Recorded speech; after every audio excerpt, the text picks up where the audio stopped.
Hey guys, this is Josh with the Natural Ones, and I play Bernie on our stream, and above me is Walter. Go ahead and introduce yourself, Walter. Yeah, I'm Walter. I'm also the Dungeon Meowster, and I play Amelin on the Natural Ones. Yeah, so if you're not familiar with the Natural Ones, we stream Dungeons & Dragons. We play a 5th edition version of a 1st edition adventure called Teagle Manor, and we stream that every other Monday from J&J Comics in Thornton, Colorado. And we just started a new web series called The Digital Dungeon Master. We had our episode 0 just a couple weeks ago, and Walter and I got to talking, and we want to do some cool stuff with this. And one of the things we're going to get into is, in this episode, is the system reference documents, also known as the SRD, which is the free version of basically the rules of how to play D&D. And that's awesome because it's free. It's available to you free of charge. Wizards puts it out there. You can use this to play D&D. You don't have to buy a single thing, even though you should. But you don't have to buy a single thing. And Walter and I got to talk, and we actually already filmed some of this, and it's so big. There's so much content, and we are going to do a multi-episode type of format. So we're going to break off this very first episode 1, into like a high-level overview of the SRD, and then we're going to get into races, and then we're going to cut that off. We're going to try to keep them about an hour long. Episode 2, I think we're going to get into classes. Right. Episode 3, we'll hit up beyond first level. Then we'll hit like backgrounds, equipment, ability scores, using your abilities, time, the environment, combat, all the stuff in combat, actions and stuff. We'll get into damage, healing, spellcasting, spell list, traps, diseases, madness, magic items, artifacts, monsters, the appendixes. There's so much to go over, guys. Walter and I decided we don't want to make like a 30-hour video here. So we're going to break it into segments. Not tonight. So stay tuned for that. We'll have one. We're going to shoot to go 1 episode a week for the uploads. But, depending on what's going on with us, it might be once every other couple of weeks. But we are going to keep filming this. And then after this, we're going to get into the Player's Handbook, the Dungeon Master's Guide, and the Monster Manual. And we can't talk too much about that stuff because a lot of it is intellectual property of Wizards, and we don't want to spoil it and give away too much. But we are doing a fair use review of those things, so we can touch on some topics and particular things we like and rules we want to really talk about. And then guys, we're gonna really delve into more digital tools as well, especially D&D Beyond. It's such a big part of everything. So and when we're going over the Monster Manual, for me getting started, it was a little confusing until I found the table, the explanation of the stat blocks and how the monster stats are put there, what each one of those means. And I think it's going to be really valuable for these people, Josh. That's my other name, guys. It's going to be real valuable for them to know the layout. So when they're going in there, oh, that's what this means. That's what that means. So, because I wish somebody would have done that with me back in like 1978 or something like that. Wow. That's the year I was born, everybody. I was already playing D&D, so yeah. You just revealed your age, my friend. Almost. All right, so without further ado, let's hop into the high-level overview of the SRD. So the first thing you'll see here when you go to the Dungeons and Dragons website with Wizards of the Coast, or if you just Google like the official SRD, it's not the first thing that shows up. Apparently, there's some websites out there, but if you look for the Wizards link, which I'll put in the doobly-doo below, shout out to Matt Colville, you will come up with this site with the article of systems reference document, the SRD. And then you can actually download the SRD at this link here, the 5.1 systems reference document with the open gaming license as well. And it kind of gives you this whole thing. It kind of promotes DM's Guild, which is another awesome resource we're going to do a separate video on. You can get some free wallpaper. You can see the next game to come out, which is the Witch Beyond the Wild Beyond the Witchlight, and then some updates, some frequently asked questions, and things like that. What is the SRD? Walter, you want to explain what the SRD is to folks? Basically, the SRD is the player handbook and the monster manual kind of reduced in size and combined into one, where so you don't need to go off and buy all the books. They're not cheap, but they're really useful. So for new people getting into the game, if you've never done this before, you can download this free resource and use it to start playing D&D. And then when you get as addicted to it as Josh and I did, you have a library at home full of books and an online library full of books. Oh yeah. Yeah. A huge collection at D&D Beyond. So really, guys, there is a set of core books for Dungeons and Dragons for really any edition. And that's the Player's Handbook, the Dungeon Master's Guide, and the Monster Manual. But the SRD is kind of like the free beginner's version. Yes, you heard right. You can play Dungeons and Dragons for free, and using the SRD, it gives you a ton of stuff. It gives you how to make, well, not really how to make your character, but basic stuff like the rules of how to play, how attacks work, how combat works, how magic works. It gives you monster stat blocks, and it gives you all kinds of different information, spells and things like that, an appendix. And it's actually a really long document. You don't have to read it all, because half of it is monsters, half of it is spells, and then about 15% of it is like rules. So take that with a grain of salt. Check it out, because every time I go through the rules and stuff, I'm like, oh yeah, that's how that works. I've been doing that wrong the whole time. Yeah. Like when I read Sage Advice, the same thing happens. So. Yeah, and Josh and I play in his campaigns. He plays in my campaign. Sometimes we get into some friendly arguments about different rules, and because we interpret them differently. Sometimes rules can be interpreted differently. And the first place we go right to is, well, either this document, if we have it, or the Player's Handbook, the Dungeon Master's Guide, or the Monster Manual. Will go right to those. Yeah. So I don't think I've ever referenced the SRD, because we have the real books. Yeah, right. In digital form and in paper form. Guys, if you've ever run a campaign, you don't want to bring 20 books with you. That's why it's so great to have a digital resource like D&D Beyond, or whatever, Fantasy Grounds or Roll20 or whatever. You could go through and search those rules out and figure stuff out. But enough about that. This video is probably going to be pretty long. We're going to delve into some high level details. I don't think we're going to explain everything, but in a general sense, how to use the SRD, what kind of stuff is in there. And then for the video, I'm going to break it up into different chapters, so you can skip over to what you want if you want something. And then please feel free to write comments below, ask questions, hop over into our Discord. The link is in the doobly-doo. Check out the Natural Ones every other Monday. We got stored videos on YouTube. I think we're going to do another behind the scenes here soon, and we got some cool things cooking up. So without further ado, should we get into it, buddy? Let's go for it, pal. All right. So when you open up the SRD, the first thing you see is the legal information. This talks about the open gaming license, and there's a bunch of stuff that's like proprietary to Wizards of the Coast, and it's names and stuff that I'm not going to say because it's their proprietary. No, really, you could say them because we're kind of doing a review, so it's kind of free use, but you can't really give out the information on things like beholders or mind flayers and things like that. Those are strictly D&D intellectual product identity, intellectual property type of stuff. But the open gaming license does let you use the SRD for free, and you can play D&D with it. It's a cool, really cool thing that Wizards does. And it also lets you kind of use D&D as a platform if you want to create your own content, create your own world, stuff like that.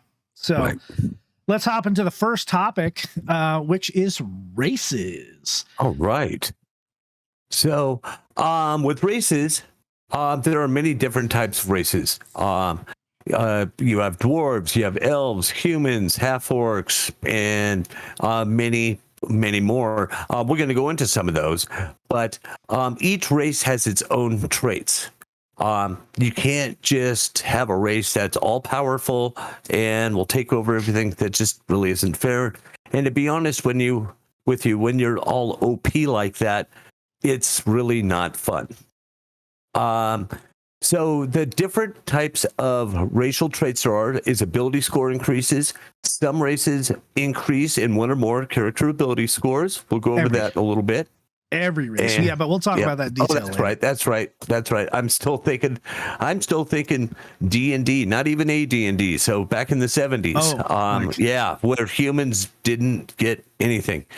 So, but also there's age. All of the different races age differently, and due to that, they'll have either they'll get more strengths in some areas, and they may get reduced in others.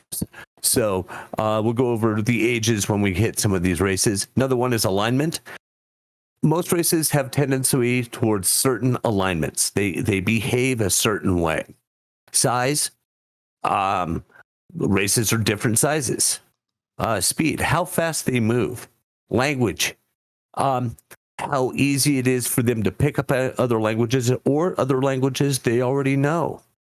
And subraces. Some races have subraces, and members of the subrace, they're looked on differently by the other races and the subrace that they are part of.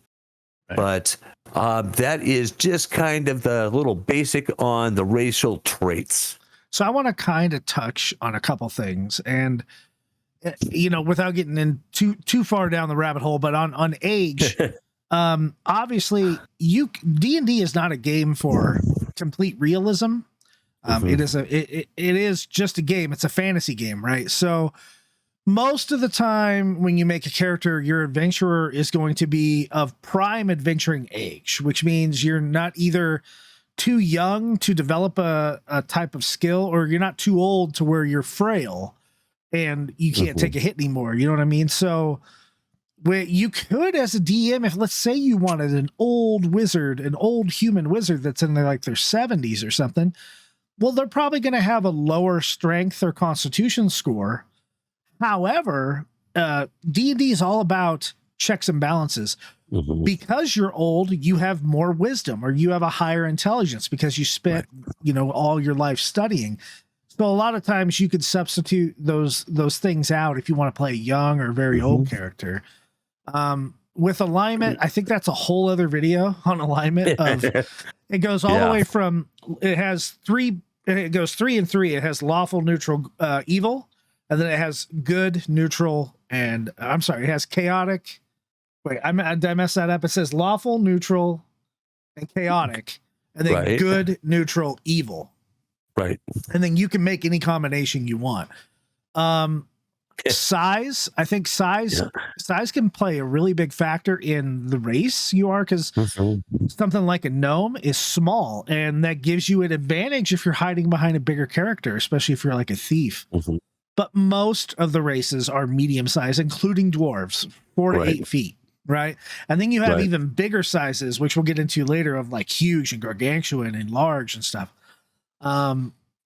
Obviously the rest of the stuff is pretty self-explanatory, except for sub races, which really it's like you have a dwarf, but then there's 2 different kinds of dwarfs, right? There's a hill dwarf and then there's a mountain dwarf.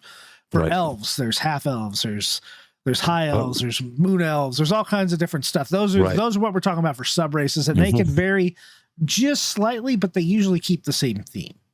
Right. Okay, let's move on to the dwarf. That's you.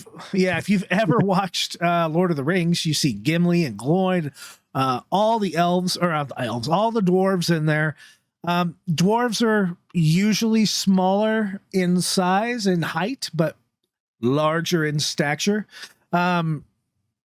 I'll let most of you guys read a lot of this for yourself, but dwarves they have a high constitution.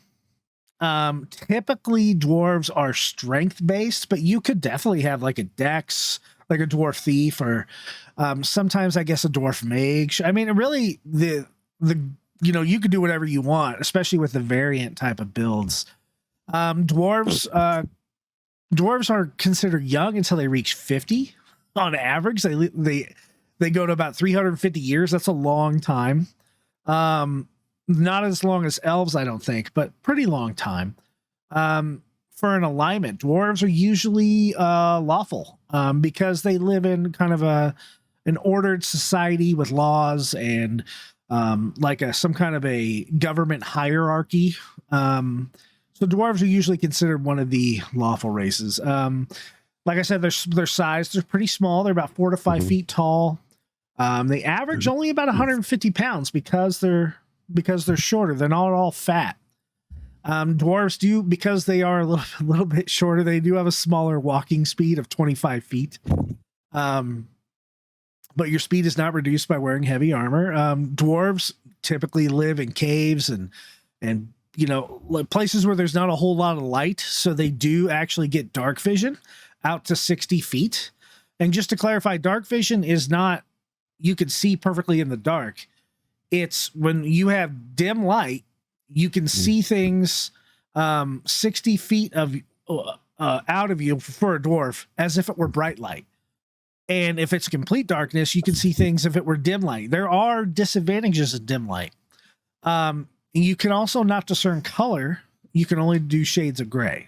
So dwarves are very hardy folks. They have advantage on saving throws against poison and resistance against poison damage. They have their own set of weapons they are usually trained with. That includes a battle axe, hand axe, light hammer, and warhammer. They're proficient with a bevy of tools like smith's tools, brewer supplies, mason tools. They have a specific trait called stone cunning. And that is basically a check when you deal with anything with stone. They know all kinds of things about stone, so you kind of get advantage on that check. Languages, of course, dwarves have their own language. That's Dwarvish. And then it talks about the one dwarf in here, the hill dwarf, which is a little bit different than a mountain dwarf, but this would be the example of a subrace. So, Walt, why don't you go ahead and talk about elves? Elves. All of us have seen a lot of elf movies out there.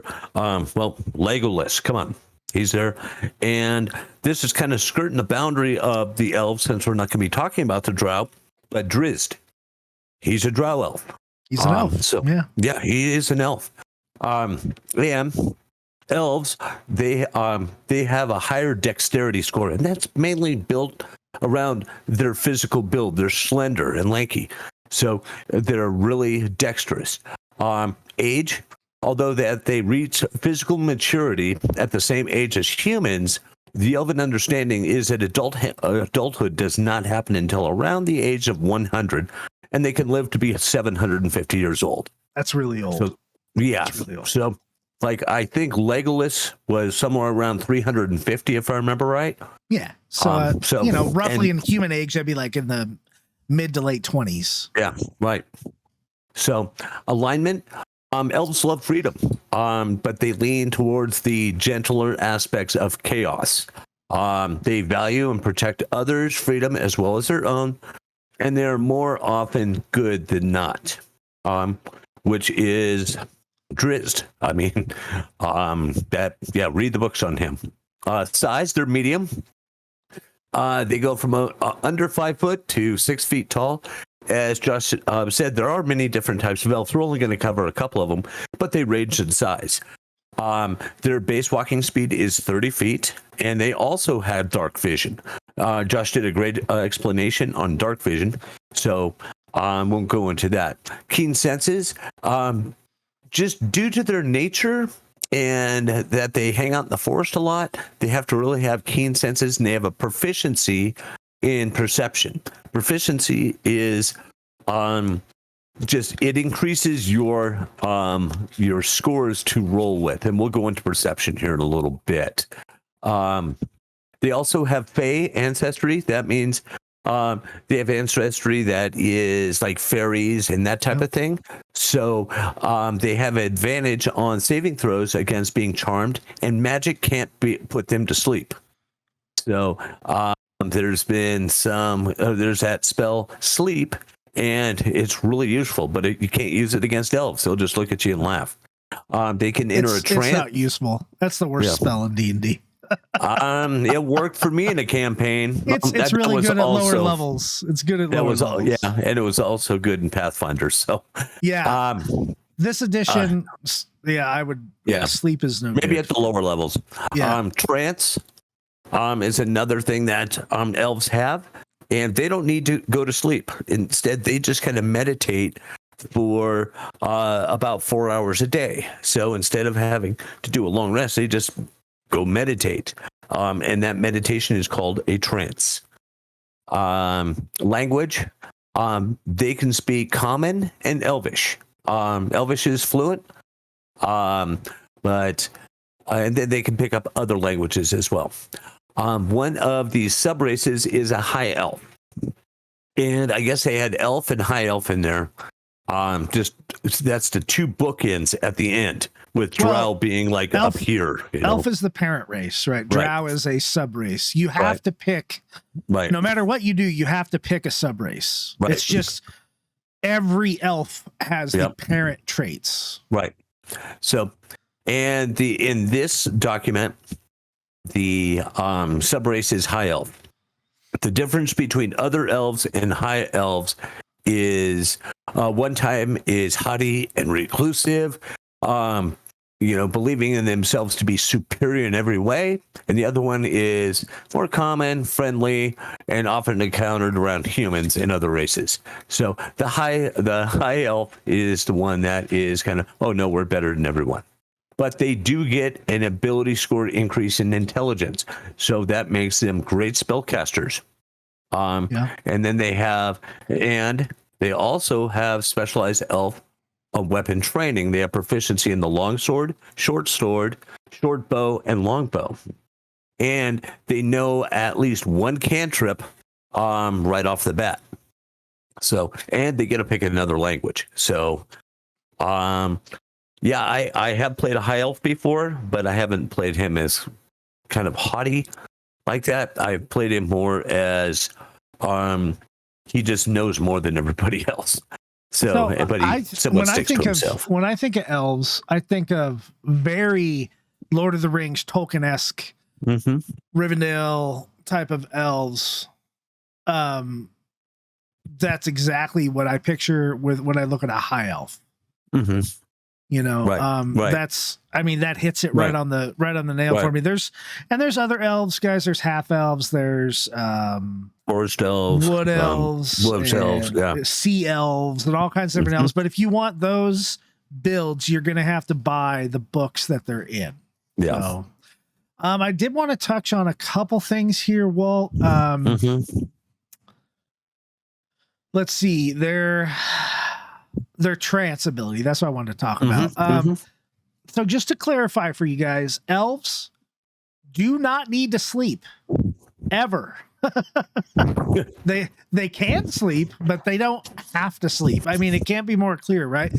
But what they do is they meditate for 4 hours a day, which is called their trance. And when you meditate, they're kind of in this dream state, right?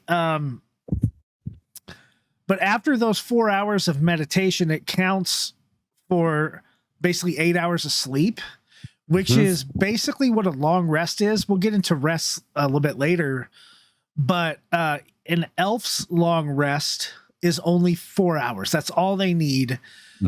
But the rules for a long rest still apply even when they're in their trance. So, you know what I mean? If you're doing a strenuous activity like casting a spell or battle or whatever, and they break their trance and they go into it, they are no longer resting. And so the DM has to deal with that. Right. So, okay, you have anything else for elves right now? No, that's about it. All right, man. Let's talk about halflings. Halflings, again, going back to like D&D 0, these are the hobbits of Lord of the Rings, right?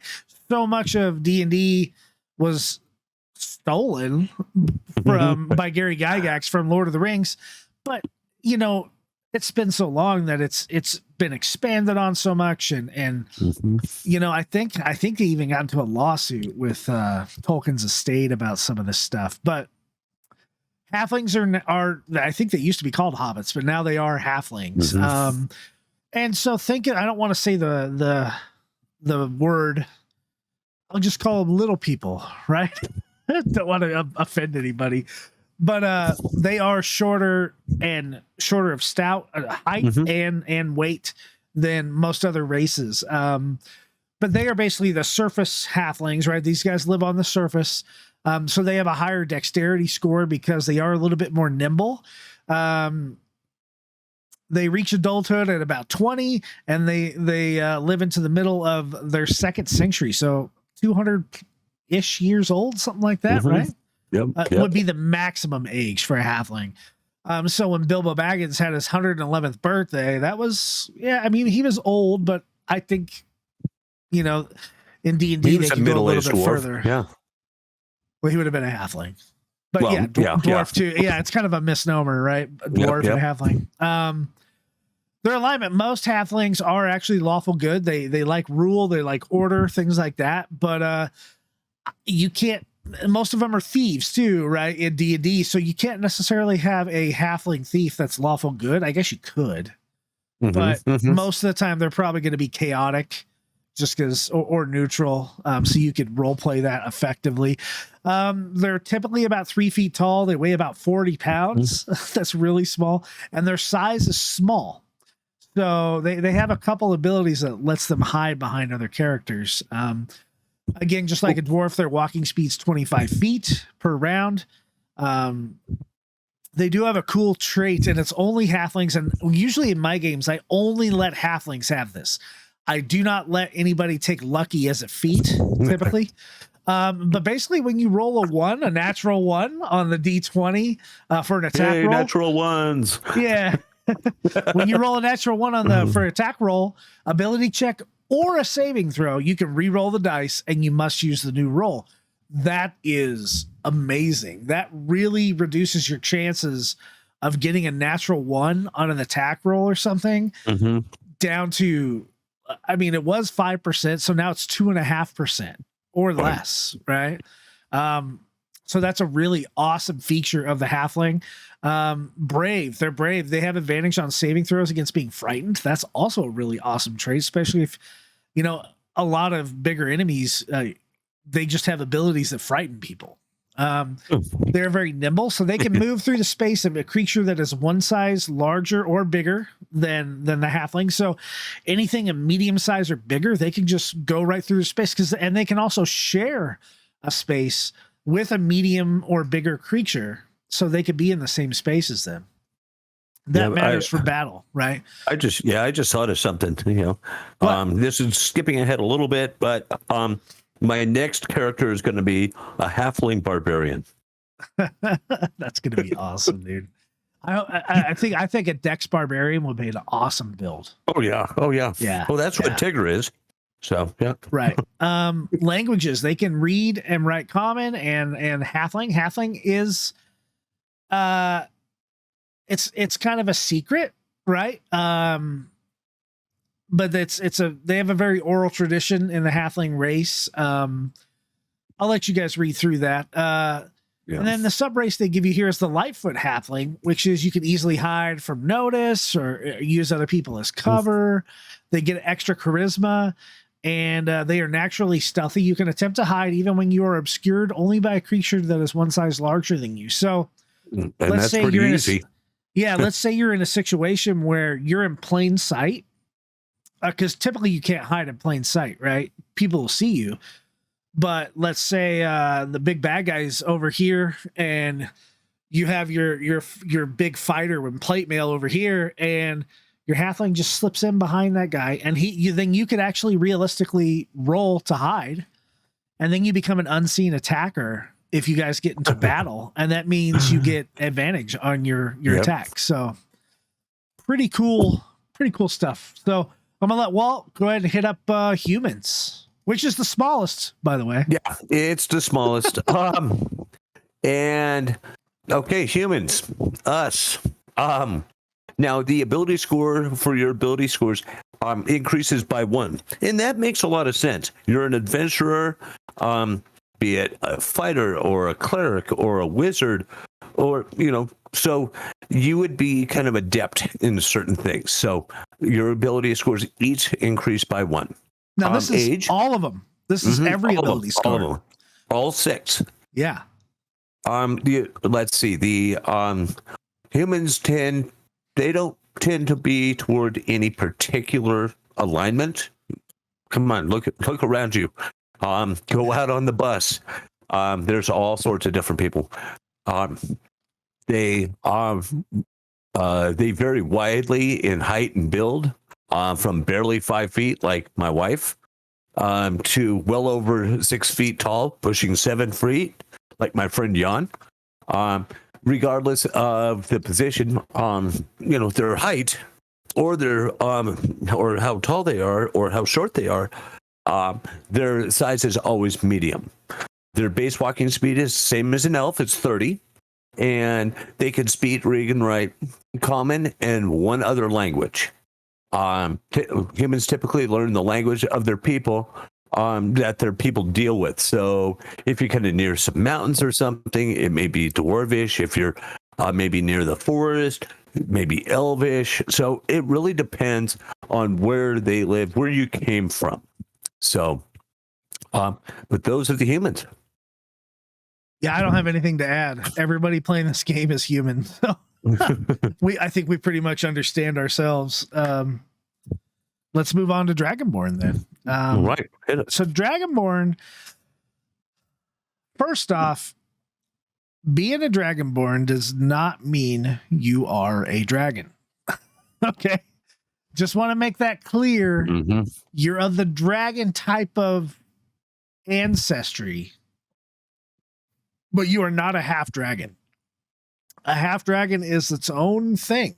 Now, if you as your DM want to do something like that, then that's fine. But just know the Dragonborn are kind of their own thing. That being said, Dragonborn do not have tails, by the way, where dragons and half dragons do.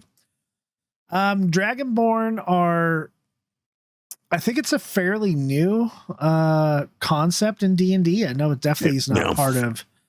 I think what did it come out in 3rd edition or 4th? I don't think it was remember. 4th, to be honest with you. I don't remember it in 3rd. I don't remember it in 3rd either, but so they get an ability score increase of strength by 2, charisma by 1, which is kind of weird because they're all full of scales and stuff. Young Dragonborn, they grow very quickly. They attain size and development of a 10-year-old human child by the age of 3, and they reach adulthood by 15, and they live to be about 80. Dragonborn, alignment wise, they tend to be to the extremes, right? So they're evil, really good, or evil. They're very little neutral in the Dragonborn society. They are typically taller than like humans. They stand well over 6 feet tall. They average about 250. Their size is medium. Their walking speed is 30 feet. On the SRD here, you can see that there is a draconic ancestry. And that really determines your breath weapon, which is kind of something I don't like about Dragonborn. It's very weak. It's great at lower levels, but when you level past 5, it's pretty much never used. But it also except influences, for to light things on fire. Yeah, I mean, there's utility to it. It's just not used in battle. But it also determines what color you are, and you can do any type of draconic ancestry: black, blue, brass, bronze, copper, gold, green, red, silver, or white. And then determines your damage type for your breath weapon, and what kind of save it is. Now, that being said, you could be, and this has been in Sage Advice, you could have a draconic ancestry of, say, bronze, which makes you lightning breath, right? But your draconic ancestry, I'm sorry, that's what your ancestry is, but you could be a different type of dragon. You could be actually a white Dragonborn, but your ancestry is bronze or something like that. Those can be 2 different things. Okay. As per Jeremy Crawford, by the way. I like that guy. Yeah. So you do have a breath weapon that you can use an action for, and it exhales whatever your ancestry table reveals, like fire, lightning, acid. The problem with the breath weapon is that it does not level up with you. Like a cantrip gets more powerful, a magic cantrip as you level, like at level 5, level 10. The breath weapon does not. It stays the same, right? So from level 1 to level 20, your breath weapon it does that, right? It does that damage. It's a 2d6, and that's all it's going to be. Right. So I would really like it if it could level up to make it more powerful, because as you get older, you should have a more powerful breath weapon. But did they actually change this? I'm sorry. They did. They did change it. Well, that's how it used to be, folks. Right. I am completely wrong. Don't take anything I say in truth. Now, it looks like in the SRD, they did change it, that the damage increases at 6th level and 11th level and 16th level. So, okay, so they fixed it. And that must be one of the... Yeah, that's not bad. 5d6 at 16th. So, yeah, I guess they did listen and disregard everything I said. You also have damage resistance to the draconic ancestry that you have. So, if you're a fire ancestry, you have resistance to fire. Right. And then they have their own language, which is called Draconic. Imagine that. And it does sound, it's a very harsh sounding type of language. So I think of it a lot like anything a lizard would say, because a dragon's basically a big lizard. So it's like hard S's and a lot of plosives going in there. If you want numerous hard consonants and syllables. So you have anything else for Dragonborn, buddy? No. I just enjoyed our Dragonborn when we played in the Strahd campaign. If you watch Natural Ones, Paul, our what is he in? What is he in Nat Ones? He's a human barbarian, I think. He's barbarian. Oh no, is he human? Yeah, he's human. He's very small. He's a very short barbarian. He played our Dragonborn cleric of Bahamut, right? In Curse of Strahd, and yeah, that was interesting. That was pretty fun. Fun. Yeah. All right, buddy. Let's talk about gnomes. All right. These are not your typical garden gnomes. Okay. These guys are a little bit different, although they may hang out in your garden. The ability score that increases is their intelligence. Gnomes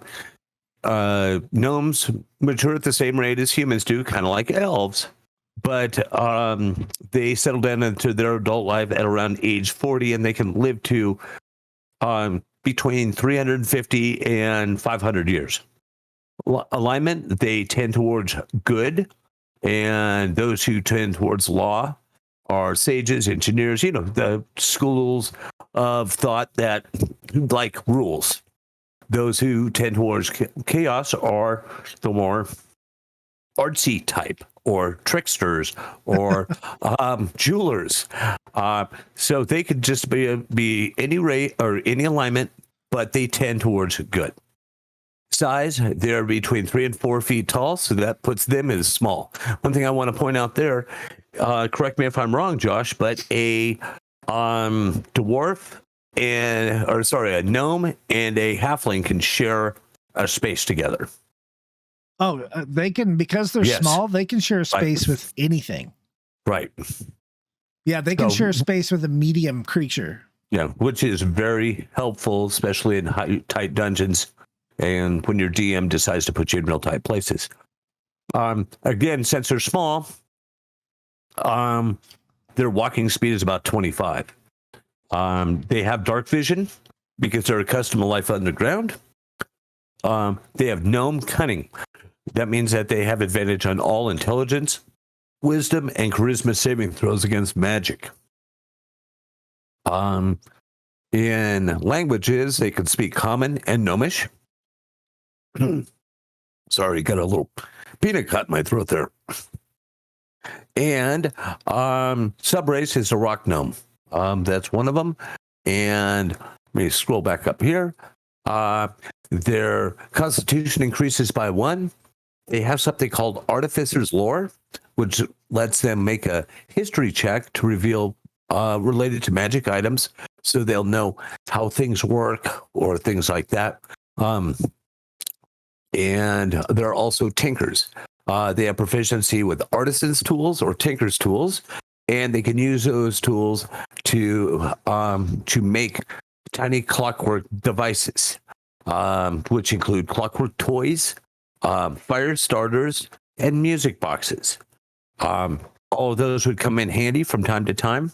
I had a character that had a bunch of clockwork toys, and he could set them off as distractions. Yeah. Fire starter. I mean, that's something that really comes in handy if you're in a wet environment and your DM's making you play it that way. That getting a fire started, and then of course a music box that can help with the morale of the group. Do you have anything you want to add, Bud? Not really. Gnomes are. I've never played a gnome. I think it's a really cool concept. They're the little tinker guys. Mm-hmm. You know, very Harry Potter-ish. There's a lot of gnomes in Harry Potter. Like Dobby, I think was a house elf, but I would look at him like a kind of a gnome type character. But yeah, gnomes are cool, man. They can do a lot of cool stuff. I know you like the clockwork stuff. Yeah. I'm trying to remember. I think I was playing a gnome in our Waterdeep campaign, wasn't I? After you killed off my tabaxi. What? I think you were. Yeah. Yep. Yeah. All right, so let's talk about good old half elves. As we mentioned earlier, there are subraces of elves, but half elf is not a subrace of the elf. It is its own race. So half elf is, for all intents and purposes, half human, half elf, right? It's not necessarily half orc, half elf.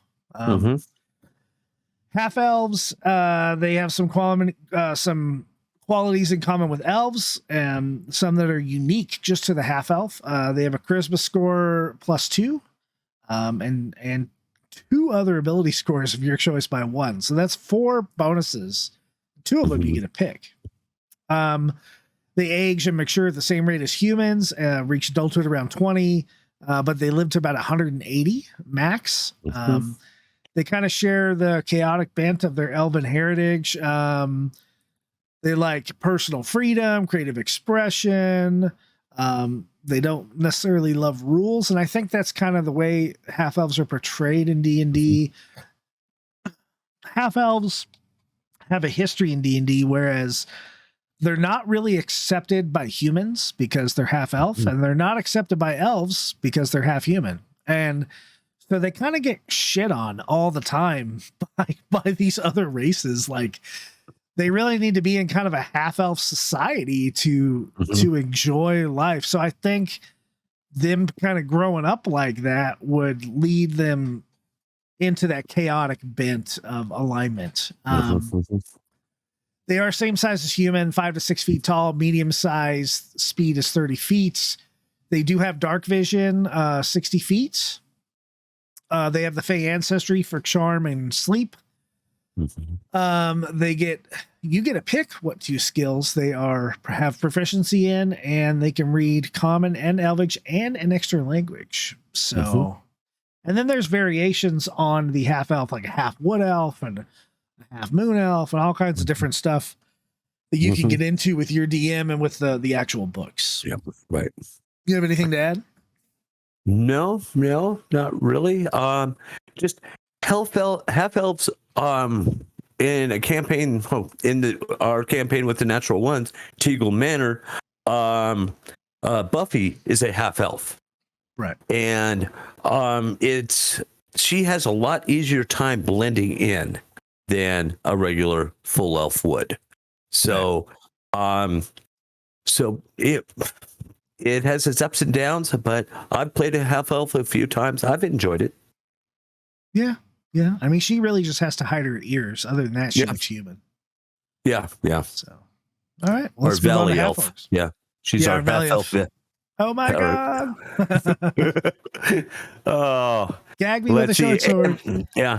If you watch Paul and I and we start cracking up whenever she starts talking, that's just because we're just not used to Jamie sounding like that. Because the last character Jamie was the Half-Orc, which I'm going to go into here. And Half-Orcs, their strength score increases by 2 and their constitution by 1. That's cool. Age, they age a little bit faster than humans. They reach adulthood around age 14, and they rarely live longer than 75. They tend towards chaos, mainly because of where they came from. I'm not going to go into that detail. That just went in my head. But they range from 5 feet to well over 6 feet tall, but they're still medium. Their base walking speed is 50, and they have dark vision as well. And they gain proficiency in the intimidation skill. So that can be useful in a couple different things. They also have relentless endurance. That when they're hit and their hit points are reduced to 0, but not killed outright, it goes up to 1 hit point. So they're hard to kill. That's an awesome ability. Yeah, it really is. And Val used it a couple times. Yeah. They have a savage attack. When they score a critical attack, you can roll 1 additional dice for additional damage, and add it to the extra damage already of the critical hit. So, I mean, they hit hard. Again, if anybody out there is planning on becoming a barbarian, this is a great race for barbarian. Languages, you can speak, read, or write Common and Orc. But Orc is kind of a grading language with hard consonants as well. It has no script of its own, but it's written in a Dwarven script. And Val she used single syllabic words, like stupid warlock, stupid cat. So, and Josh will know what I mean by that, and Val too. Exactly. Not a lot of eloquence in there. Yeah. No, but it is a good solid race for the fighting side of things. I think Thonk the Magical, isn't he a half-orc? But he's a completely different case. So yes. Yeah. You have anything to add, or do you want to take us over to Tieflings, buddy? No, half-orcs are very menacing, very intimidating. They make great warriors right off the bat. So classes like fighter, even paladin, barbarian, a strength-based monk, maybe a melee ranger. They could all do that pretty well, but pretty much it's melee type of classes. Class and impersonal. Yep. All right, that's all I got. Right. Let's talk about the last race in the SRD, the Tiefling. And so Tieflings come from an infernal descent, right? And that's something that gets confused in D&D sometimes. Devils and demons in D&D are 2 completely different things. The devils live in the 9 hells. That's where they come from, and they're a different race of creature than a demon. The demons live in the abyss, and the demons and devils actually fight constantly in what's called the Blood War.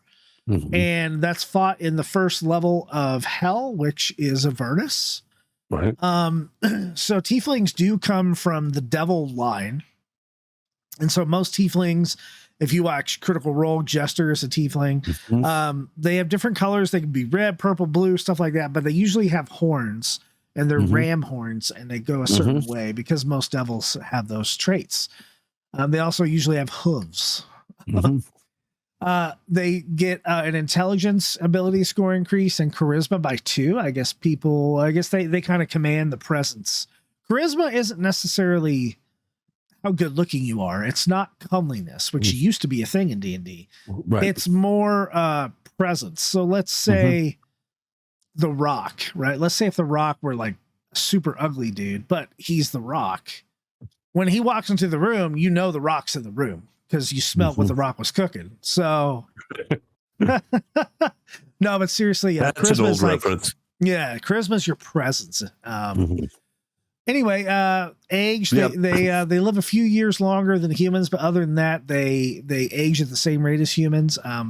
Typically a tiefling is a mix of a human and a devil. I guess there could be differences there, but most of the time that's what you get. Right. Tieflings, they're not necessarily evil, but a lot of them end up there. And they also tend to be more chaotic. But you could definitely play a tiefling in whatever alignment you want. Tieflings are medium sized, about the same size as humans. Their base walking speed's 30 feet. They have dark vision out to 60 feet. They have resistance to fire because they come from hell, and hell is full of fire. They have some special skills with Infernal Legacy. They know the Thaumaturgy cantrip, which is very similar to Prestidigitation, but it's on the cleric side. When they reach 3rd level, they can cast Hellish Rebuke, which is a reaction to hit somebody who hit you. They can do that once per long rest. And when they reach 5th level, they can cast Darkness once per long rest, that's a very useful ability. And then they use Charisma as their spellcasting trait for those abilities. And then language, they can read, speak, and write Common and Infernal, which is the language of devils. You have anything to add for tieflings? No. You helped me understand charisma and along with somebody else. I kind of had it down because I was, wait a minute, I'm a 10-foot tall tiger cat. And I think you mentioned, remember the Lion King when the little guy's out there and, he's going to roar and it comes out meow. Yeah, that's the difference. And just wanted people to know, and we're going to get into charisma here a little bit, but but tieflings are a lot of fun. They are fun. Yeah, most of them don't have lollipops as weapons, though. No. I enjoy watching Jester. Yeah, Laura Bailey rocked that character. She was cool. We met Laura Bailey at Comic-Con a couple years ago, along with the whole cast of Critical Role at Denver Comic-Con, and that's pretty cool. We actually have signed. I have a signed DM's book, collector's edition with everybody in there. It's pretty awesome. So. And I got a picture with Ashley Johnson and Matt Mercer. I got a picture of him presenting me with my DM's book. So because I know it's in the shop. If you watch the natural ones, you can see we sit right in front of that picture. So well, hey guys, that wraps up this episode, the first episode of the Digital Dungeon Master, the SRD review. Walter and I will be back in episode 2, which we will start to go over different classes. It's going to be a long one because there's so much information to cover, although not all the classes are in the SRD, especially all the subclasses. That would take episode after episode. But I appreciate you guys for watching. If you are interested in more information, please hit us up in the comments below. Check out our Discord. All the links of everything is in the doobly-doo below. I appreciate you guys watching. And we'll see you next time on the Digital DM.